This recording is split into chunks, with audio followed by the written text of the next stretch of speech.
Muy buenos días, muchas gracias por su asistencia a esta conferencia de prensa convocada por la Asociación de Padres y Familiares de las Víctimas de Sucumbíos a 6 años de la masacre. Estamos cumpliendo 6 años, un mes de esta masacre del 1 de marzo del 2008, donde fueron asesinados 4 estudiantes mexicanos en la provincia de Sucumbíos, en Ecuador, por el ejército y policía colombianos, quedando sobreviviente únicamente una estudiante mexicana más, ella es Lucía Moreno. Precisamente hoy terminamos una etapa y damos inicio a otra más. Y para que nos explique claramente de qué se trata esto, vamos a cederle el uso del micrófono a la señora Rita del Castillo, madre de uno de los muchachos asesinados, ella de Juan González del Castillo, quien nos dará los motivos de esta conferencia.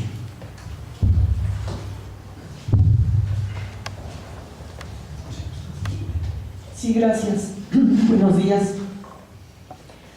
A los medios de comunicación nacional e internacionales,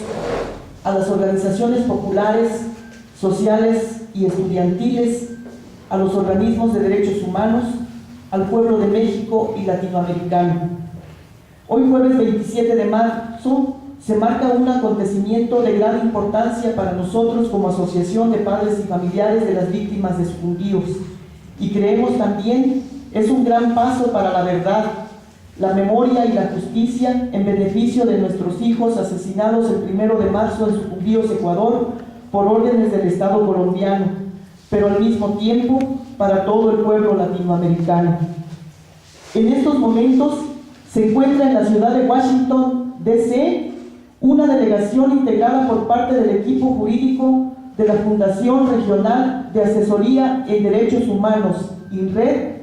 y de la Asociación de Padres y Familiares de las Víctimas de Sucumbíos, para presentar ante la Comisión Interamericana de Derechos Humanos la petición de admisión del caso del asesinato de 4 jóvenes estudiantes mexicanos el 1 de marzo de 2008 en la región de Sucumbíos, Ecuador.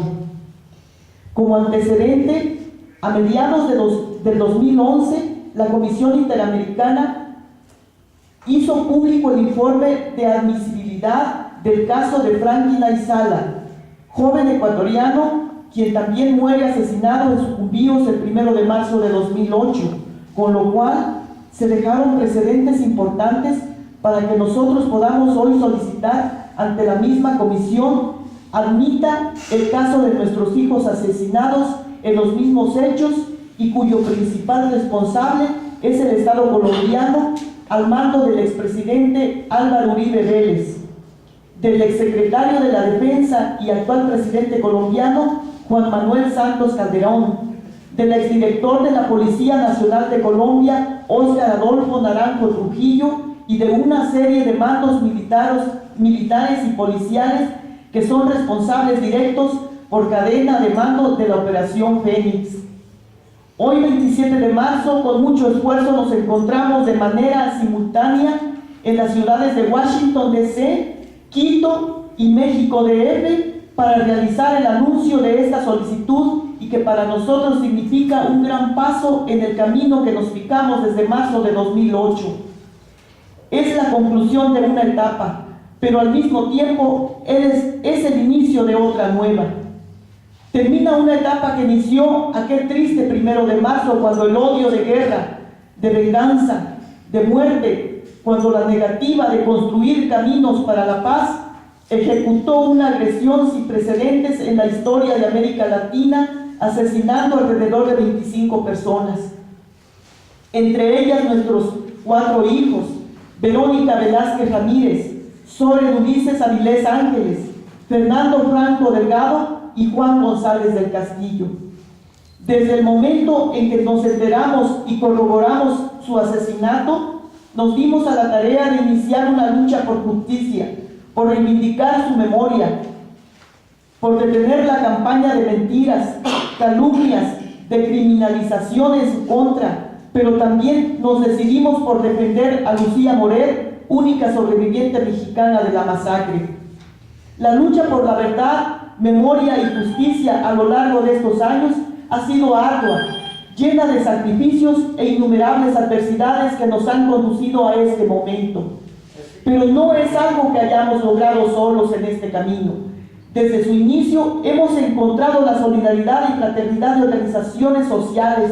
populares, estudiantiles y de muchas personas en México, Ecuador, América Latina y en el mundo.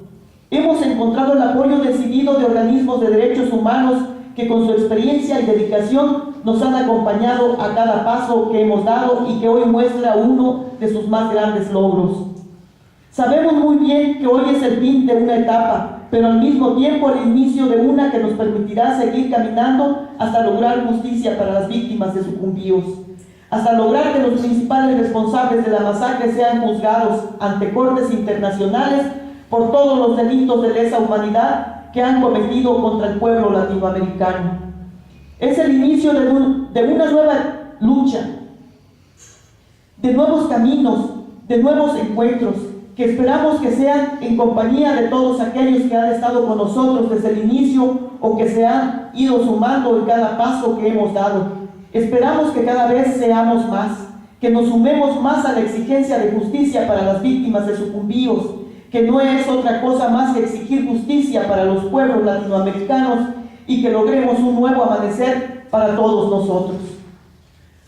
Los mantendremos al tanto de cada avance que tengamos ante esta solicitud de admisión a la Comisión Interamericana de Derechos Humanos.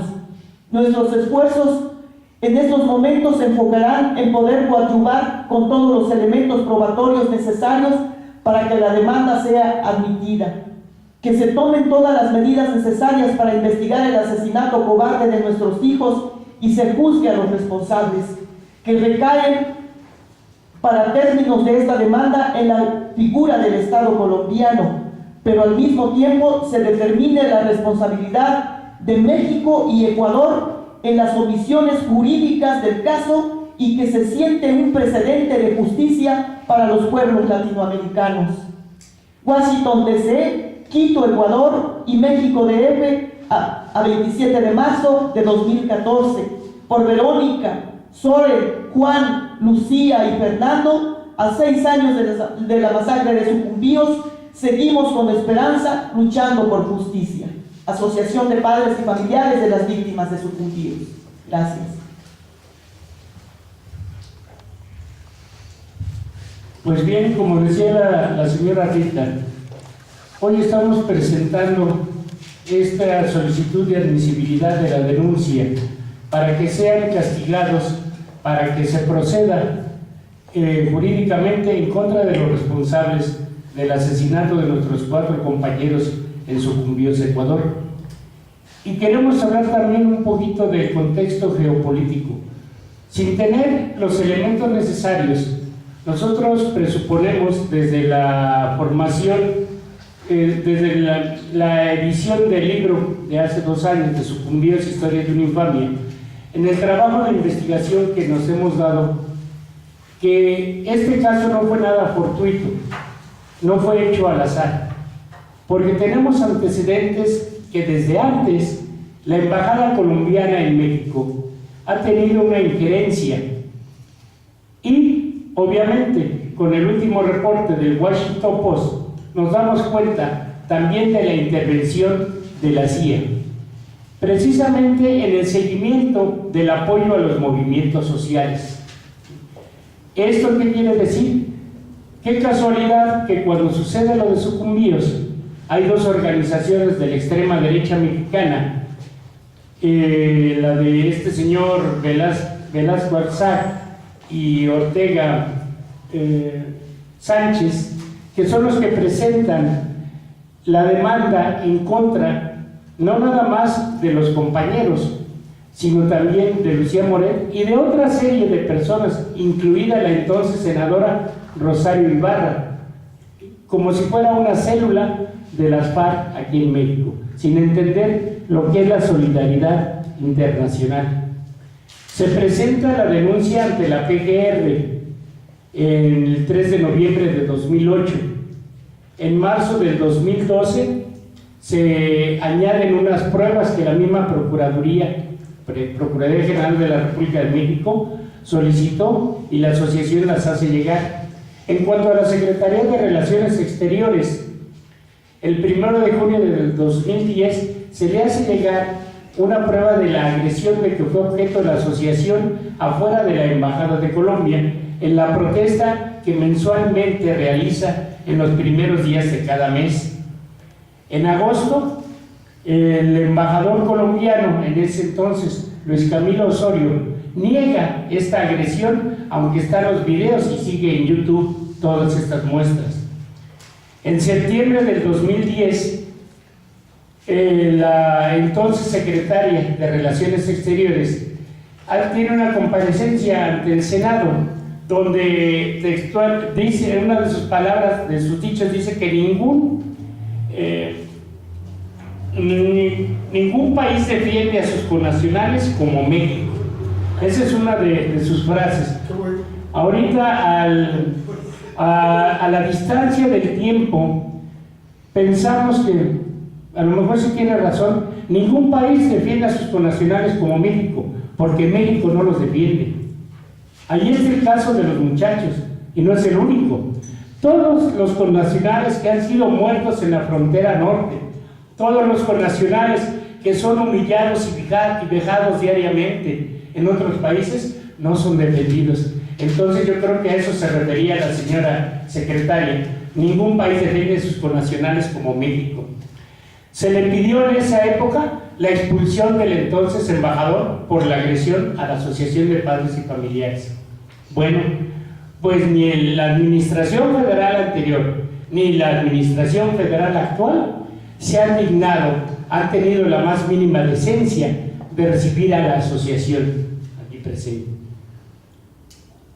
Ni el señor presidente en aquella época, Felipe Calderón, fue capaz de enviar un solo telegrama, cuando menos de condolencia, a los familiares de las víctimas de sucumbidos. Desde ese principio, desde esos años, las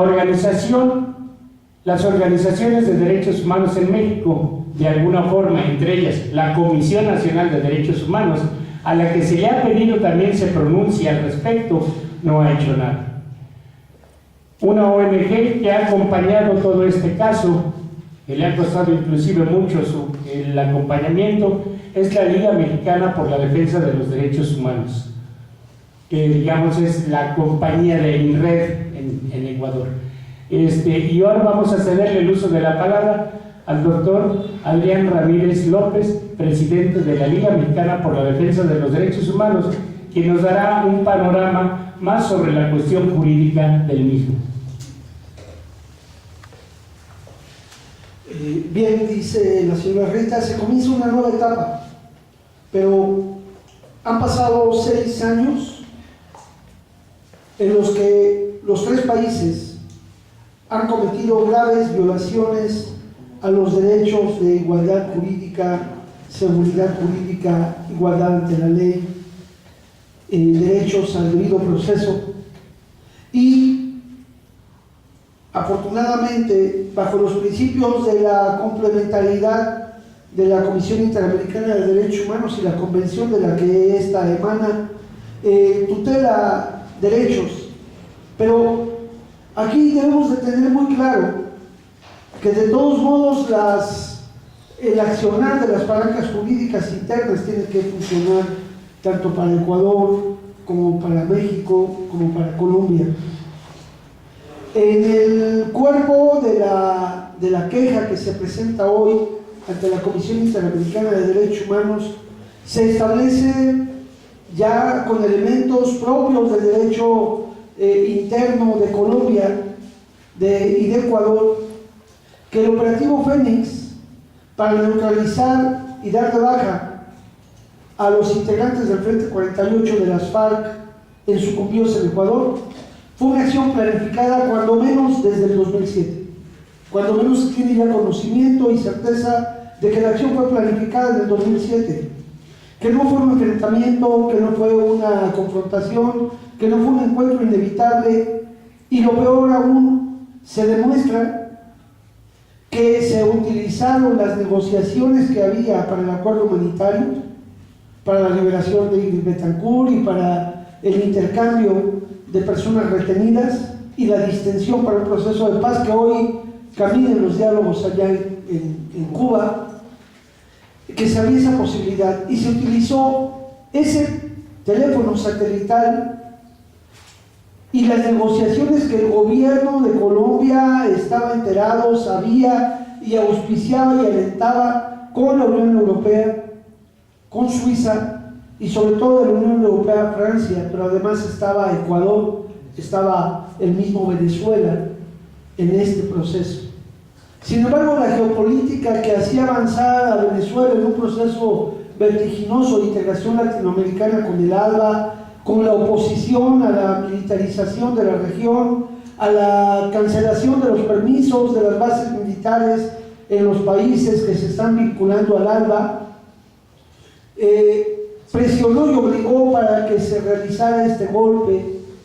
en esta escalada de guerra y que se tiene hoy noticia que en el operativo Fénix hubo la certeza de que sabían que había personas no combatientes en ese lugar. De lo que se aseguraron fue el tamaño de las personas que en ese momento se encontraban, porque días anteriores estuvieron personas de alto nivel, porque era la gente de la negociación. Antes de que llegaran estos jóvenes mexicanos al campamento de negociación diplomática de las FARC, y recalco, de campamento de negociación diplomática tolerada, auspiciada por diferentes gobiernos y por el propio Estado colombiano en coordinación con Ecuador. Ahí estuvieron unos jóvenes estudiantes también de Chile. A los mexicanos les tocó llegar la víspera, corroboraron vía satelital y ejecutaron ese lamentable y descabellado y inhumano delito de lesa humanidad. Es importante señalar que se utilizaron alta tecnología y que el Mossad israelí tuvo una injerencia muy importante en el diseño del operativo y que los aviones Super Tucano de la Fuerza Aérea Colombiana no tenían la capacidad para lanzar las bombas que fueron certeramente las que aniquilaron en el campamento. Fueron aviones del ejército estadounidense que salieron de las bases de Tres Esquinas, Olaria, probablemente en territorio colombiano, las que pudieron ejecutar este golpe certero con la intervención de la policía militar y de altos mandos del ejército ecuatoriano, que apagaron en ese momento los satélites para el rastreo de la invasión del territorio ecuatoriano y que permitieron como desdibujar las evidencias. Este lanzamiento de las bombas lo pudimos ver nosotros cómo se estuvo actuando en esos meses más o menos cercanos en los territorios de Palestina y en esos ataques quirúrgicos. Es el mismo modelo. Entonces hay una responsabilidad también de Estados Unidos que no la podemos poner en la denuncia, porque como bien sabemos Estados Unidos es el país que menos tratados y menos compromisos internacionales en materia de derechos humanos suscribe, pero ahí está la injerencia y la participación. El otro elemento importante y grave es que quedó demostrado ya y sentenciado en los tribunales de la Suprema Corte de Justicia de Colombia que el operativo Fénix fue determinado como ilegal. La propia Suprema Corte determinó que era un acto en el que se había violentado los acuerdos transfronterizos en materia de colaboración en procuración de justicia, los tratados de acuerdos de cooperación entre ambos países, y determinó que todas las pruebas obtenidas tenían un vicio de origen porque no se convocó a las instancias civiles para que aseguraran el lugar de los hechos, para que aseguraran las pruebas y fueron los elementos del Ejército y la Policía Nacional las que hicieron esta situación. Otro elemento también importante que ya se destaca a nivel jurisdiccional en Colombia es que hubo también el abandono de las personas ejecutadas, hubo también el abandono de personas lesionadas, porque a ellos lo que les interesaban eran fundamentalmente alias Raúl Reyes, y a eso se concretaron. Mintieron en la cooperación con la policía ecuatoriana al darle malas coordenadas en un principio, a mentirle respecto a la naturaleza del operativo que se había llevado a cabo, y lo peor, corrompieron a elementos del ejército ecuatoriano para que contribuyeran con Colombia en los interrogatorios a las sobrevivientes, y tenemos constatado y obra en elementos de video públicos en los que se le tortura a Lucía Moret mientras supuestamente se le está curando y se le está tomando declaraciones por elementos del ejército ecuatoriano. Ante eso, también hay que señalar que lamentablemente el gobierno de Ecuador ha tenido una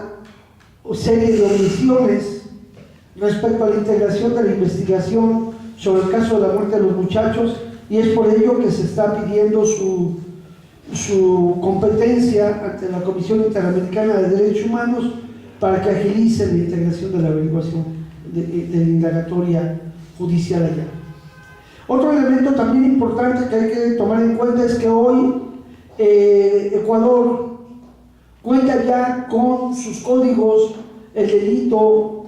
los delitos de lesa humanidad, y por lo tanto esto se debe de tener a las reglas del derecho internacional, donde hay imprescriptibilidad, no hay inmunidad, no hay impunidad, no hay posibilidad de pedir asilo y tampoco hay posibilidad de pedir amnistía, y por lo tanto deben de comparecer los responsables de la cadena de mando ante las autoridades ecuatorianas para que se siga integrando la investigación.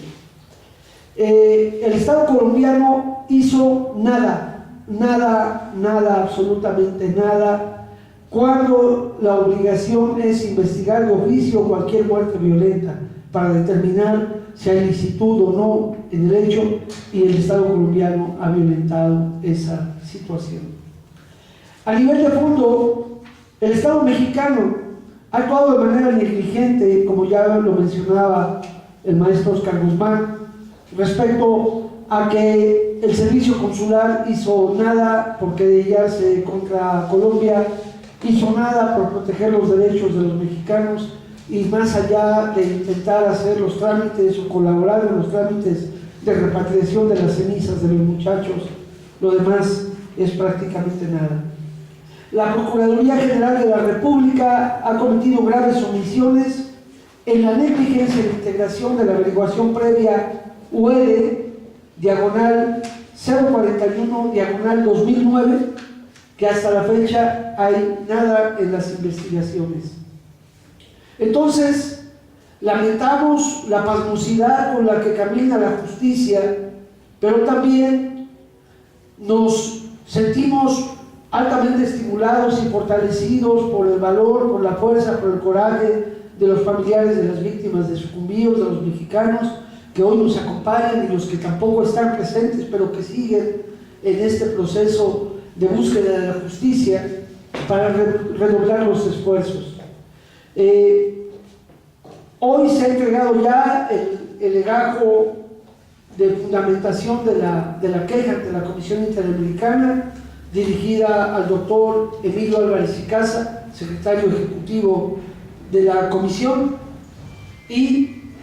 estamos pidiendo que se declare la admisibilidad de la petición para que se estudie en su integralidad, que se declare la responsabilidad internacional de los estados de Ecuador, de México y Colombia conforme a los argumentos jurídicos expuestos en el documento, que se recomiende a los estados de Ecuador, México y Colombia a reparar integralmente las violaciones alegadas, que se instauren en las normativas pertinentes del Estado de México acciones efectivas e idóneas para el ejercicio de la jurisdicción universal, que se tomen las medidas necesarias para investigar, juzgar y reparar la muerte de Juan González del Castillo, Verónica Velázquez Ramírez, Soren Avilés Ángeles y Fernando Franco Delgado, que se recomienda al Estado de México presentar una denuncia ante la Corte Penal Internacional por la muerte de Juan González del Castillo, Verónica Velázquez Ramírez, Soren Avilés Ángeles y Fernando Franco Delgado en contra de los responsables. Que se recomiende que los estados de Ecuador, México y Colombia extiendan una disculpa pública a Juan González del Castillo, Verónica Velázquez Ramírez, Soren Avilés Ángeles, Fernando Franco Delgado y a sus familiares. Es cuanto, y esto ha sido presentado en este momento en una acción simultánea ante la Comisión Interamericana de Derechos Humanos en Washington, y de la misma manera nuestros colegas del INRED allá en Ecuador están haciendo también una conferencia de prensa para dar a conocer esta situación. Muchas gracias. Gracias, doctor. Queremos también hacer mención de la rara similitud que hay entre el Plan Colombia y lo que hoy se llama Iniciativa Mérida. Esta similitud que nos ha llevado al estado de violencia que hoy vive México. Es increíble que el señor presidente de la República hoy haya invitado a uno de los asesinos de esta cadena de mando, al general Óscar Naranjo Trujillo, para que participara como asesor en seguridad pública,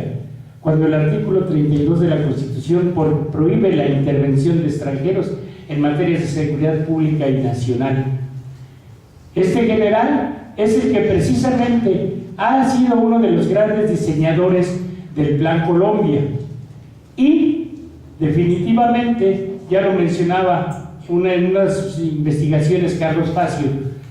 cómo tiene muchas implicaciones con el narcotráfico, con los carteles, con todo lo que se ha hecho en Colombia, que sufre el pueblo colombiano. Hoy trata de imponerse en México y aquí vino a funcionar como un agente más de la CIA. Esta similitud es precisamente cuando Hillary Clinton dijo que México ahora vivía lo que vivió Colombia hace 20 años, y los señores legisladores se rasgaron las vestiduras diciendo que esto era imposible. Ahora lo están demostrando.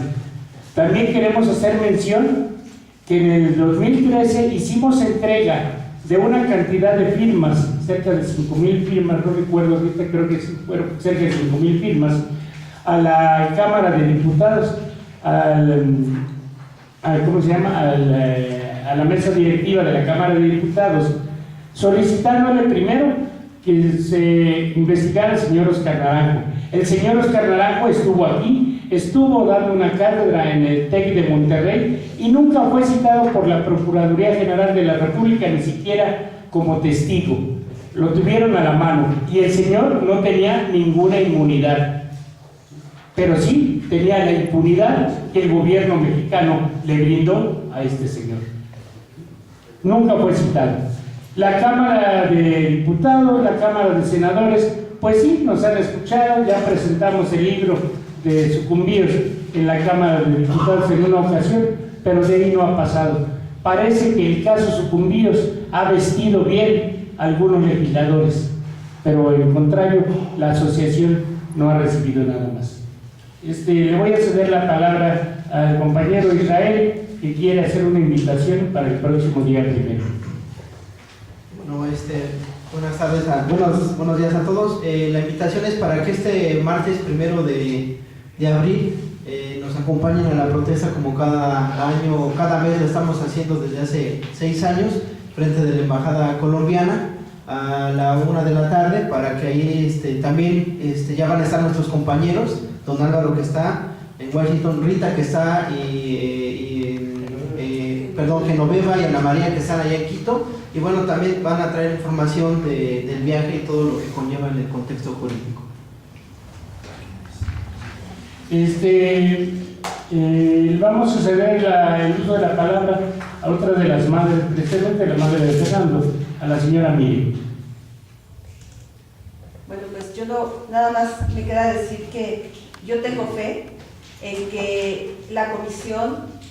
acepte llevar a la Corte Interamericana el caso de nuestros hijos, porque pues en nuestro país ha sido una omisión absoluta en la impartición de justicia. Desgraciadamente aquí hemos estado totalmente invisibles para cualquier instancia gubernamental y jurídica que haya en México que nos pueda defender. Ahora sí que yo grito auxilio. ¿Quién me puede defender? ¿Quién, como un ciudadano común y corriente que no tiene parientes en la política, ni en los empresarios, ni en gente que tenga algún tipo de poder, quién nos defiende a nosotros? ¿Quién? Entonces, yo creo que esta oportunidad que tenemos ahora de presentar el caso ante la Comisión Interamericana, a mí me abre esa esperanza, me abre esa fe de que por lo menos en ese nivel internacional seamos escuchados. Gracias. Bueno, pues agradecerles y hacer también un reconocimiento a esta fuerza de los familiares. Y nada más quisiera comentar que, bueno, estamos en estos días, concretamente hoy, celebrando 29 años de que da inicio la Liga Mexicana por la Defensa de los Derechos Humanos. Hoy, 27 de marzo del año 85, allá en Coyoacán, se reunían para fundar esta organización que hoy pues está aquí con ustedes y que sigue luchando por la defensa de los derechos humanos. Y qué manera de celebrarlo que es con este gran esfuerzo de los familiares que han llevado ya el caso perfectamente documentado a la Comisión Interamericana de los Derechos Humanos. Muchas gracias. Sí, una mención adicional a esto: el día 10 de abril se llevará a cabo un foro muy amplio en la Comisión de Derechos Humanos del Distrito Federal en la Sala Digna Ochoa, con motivo de los 29 años de la Liga Mexicana por la Defensa de los Derechos Humanos.